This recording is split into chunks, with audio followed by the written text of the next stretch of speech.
সকলো আহিলোঁ পিঠা খোৱা বৰনামঘৰলৈ বুলি। আৰু এয়া হৈছে নামঘৰলৈ অহা মেইন মানুহ, মানে বায়ে ভাগিনটোৰ হৈ এখন শৰাই আগবঢ়াইছে। এয়া আমাৰ পথাৰৰ ৰাস্তাটো, পথাৰত এতিয়া ধানবিলাক কাটি দিছে। তাৰপিছত আমি আহি পাই গ'লোঁ পিঠা খোৱা বৰনামঘৰ। এয়া প্ৰসাদৰ বস্তুখিনি মায়ে ভকতক দি দিলে। আৰু এয়া হৈছে নামঘৰৰ ভিতৰৰ পৰিৱেশটো, ইমান ভালকৈ থৈছে। আমি আহিলোঁ চাকি জ্বলাবলৈ। নামঘৰলৈ আহিলেতো চাকি আকৌ জ্বলাবই লাগিব, সেয়েহে ঘৰখনৰ হয় বোলো ময়ে জ্বলাই দিওঁ।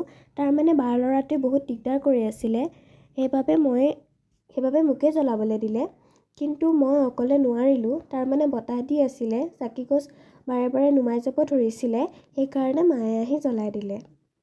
আৰু মায়ে এগছ জ্বলোৱাৰ পিছৰ কেইগছ মই পাৰিম বুলি মোৰ বিশ্বাস হৈ গ'ল, সেইকাৰণে ময়ে জ্বলাই দিলোঁ। এয়া আমি ৰৈ আছোঁ, তাৰমানে নাম গাবলৈ এতিয়া বহুতো সময় আছে, সেয়েহে আমি ফটো ভিডিঅ' বনাই লৈছোঁ। এয়া মোৰ বা। তাৰপিছত আমি নামঘৰৰ ভিতৰলৈ সোমাই গ'লোঁ, অলপ সেৱা কৰি ল'লোঁ। আৰু তাৰপিছত আমাক আকৌ ৰ'ব দিলে, কাৰণ এতিয়া আমাক চাহ দিব। চাহখিনি গাখীৰ চাহ আছিলে, কিন্তু পনীয়া আছিলে, তথাপিও খাবলৈ খুবেই টেষ্টি, কাৰণ নামঘৰৰ হয়। আৰু এয়া হৈছে মোৰ ভাগিনটো, বহুত তেলেখুৱা, এনিটাইম তেল ফালি থাকে, তাৰ কাৰণে শৰাই দিব আহিছোঁ আৰু সি চুঁচৰি ফুৰিছে। এয়া নাম গোৱা ষ্টাৰ্ট হৈ গ'ল, সকলোৱে নাম গাব ধৰিলে, ভকতসকলে নাম জুৰিলে। আৰু এয়া হৈছে মেইন ভকতজন। এনেকুৱা ভকত দেখিলে মোৰ ককালৈ মনত পৰে, কাৰণ মোৰ ককাও এজন ভকত আছিলে, আৰু ছেম এনেকৈয়ে নাম গাইছিলে, তাল বজাইছিলে, গতিকে মোৰ আজি তেওঁলৈ বহুত মনত পৰিলে। আমি সকলোৱে প্ৰসাদ পাই গ'লোঁ।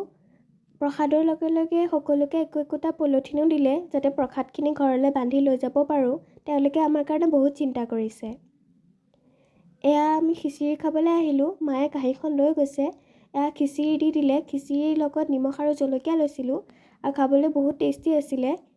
আহি পেলাই আমি খুৰী এজনী ঘৰত সোমালোঁ, বাৰ চিনাকি। তাৰপিছত বজাৰ সোমালোঁ আৰু ঘৰলৈ আহিলোঁ।